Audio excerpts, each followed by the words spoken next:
Bonjour à tous. Alors aujourd'hui, ce que je vais essayer de vous montrer, c'est la 3D isométrique dans Illustrator et puis après passer dans Photoshop pour avoir ce genre de rendu en utilisant la courbe de transfert de dégradé pour s'amuser un peu avec toutes les couleurs. Par exemple, ici, on va jouer sur les bleus, on va jouer sur cela. Parfois, il y en a certains, on va oublier. Et vous pouvez créer vos propres dégradés. Donc c'est ça, petite chose que j'ai vu passer. Si jamais la personne regarde cette vidéo, elle me fasse signe, parce que je ne sais plus du tout de qui, de quoi ou de qu'est-ce j'ai trouvé ça, mais voilà. Alors là, on va passer dans Illustrator pour vous montrer comment on fait tout ça tout simplement. Donc, on ouvre Illustrator, tadadam, voilà.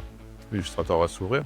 Et je vais vous montrer qu'avec l'outil 3D, donc juste l'outil 3D et plan, on va pouvoir faire ces choses-là. Donc vous voyez déjà un peu tous les trucs que j'ai essayé. On va créer un nouveau doc en 1920-1080. On va appeler texte ISO démo. Voilà, ce sera pas mal. Et puis on est voilà, bien en 1920-1080 RGB, puisqu'on est sur des choses. Voilà. On va avoir besoin de texte. Donc là, on va écrire le texte. Pour être très original, on va choisir CIA Design. Et puis, on va choisir une police. Donc ça, c'est une myriade pro, c'est bien gentil, mais on va essayer de trouver quelque chose d'un peu plus rigolo. Et puis, on va utiliser 3D et matière, comme je vais montrer, pour avoir ce petit panneau. Donc, le texte, on va utiliser de la 8EI. Je trouve ça pas mal. J'aime bien en ce moment, voilà, ça se rend un peu. On va changer la taille, donc par les curseurs là-haut, ou avec le raccourci commande majuscule point virgule ou contrôle majuscule point virgule pour les PC, ce qui fait que vous augmentez directement la taille de votre texte.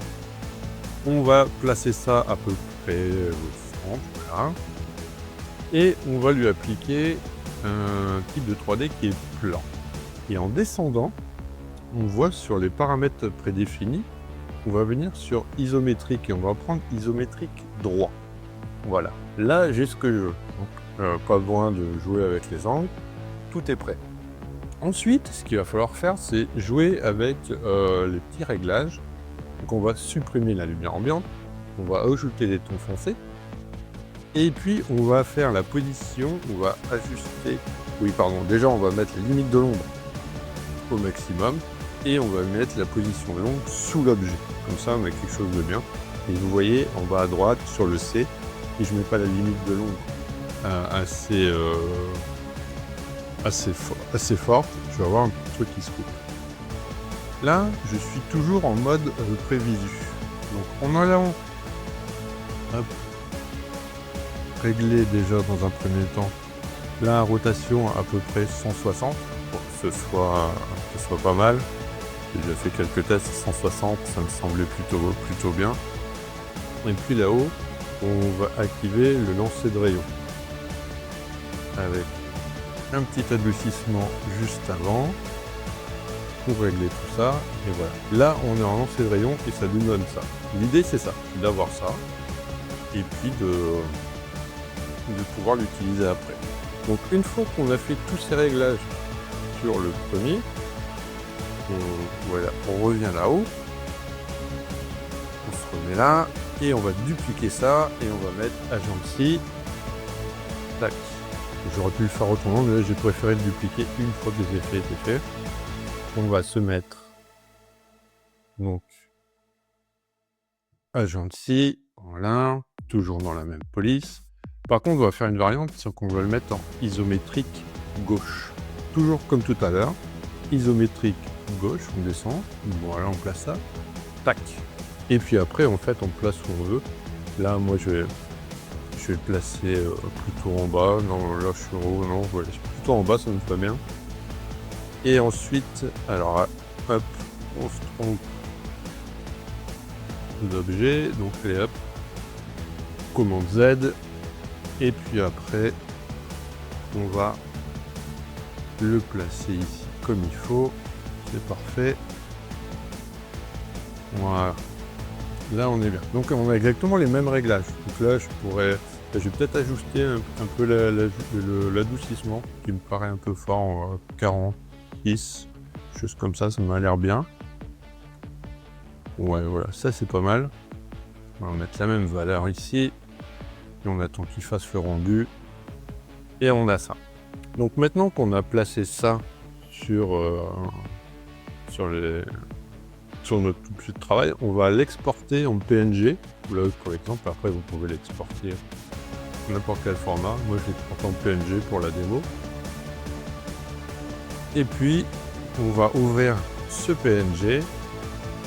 Alors, hop, je vous laisse regarder ça. On va ouvrir le PNG dans Photoshop. Maintenant qu'on l'a enregistré, lui, hop, on va l'enregistrer dans notre dossier Illustrator pour pas l'oublier. On ne change rien.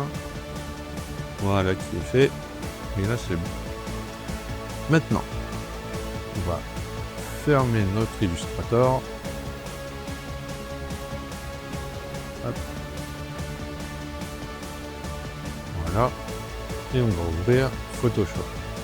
Alors, pendant que le temps que Photoshop s'ouvre rapidement, je l'espère, tout va bien se faire. Hop, voilà. On va ouvrir notre fichier qu'on a enregistré en PNG. Voilà, avec l'ISO démo. On l'ouvre. Et l'idée, comme tout à l'heure, on a du noir et du blanc. Et ben, on va lui ajouter en passant en bas, tout en bas dans l'espèce de yin et de yang. Voilà, si vous faites défiler, vous avez courbe de transfert de dégradé. Hop. Et vous cliquez juste sur la barre de dégradé là sur la droite, vous voyez sur la droite, pour avoir toutes les options de dégradé comme tout à l'heure. Et comme je vous ai montré au début, là, soit vous choisissez votre dégradé, ou vous prenez dans les dégradés que vous avez déjà enregistrés, ou alors vous créez votre propre dégradé, et après vous n'avez plus qu'à enregistrer votre créa.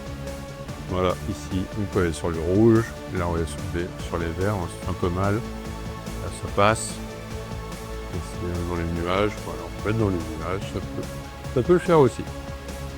Donc, hop, celui-là pour voir, pas forcément meilleur, mais bon. L'idée c'est ça, on passe et on utilise comme ça un peu toutes les options qu'on a avec cet outil de courbe de transfert de dégradé qui n'est pas souvent utilisé et qui est super bien dans ce cas-là.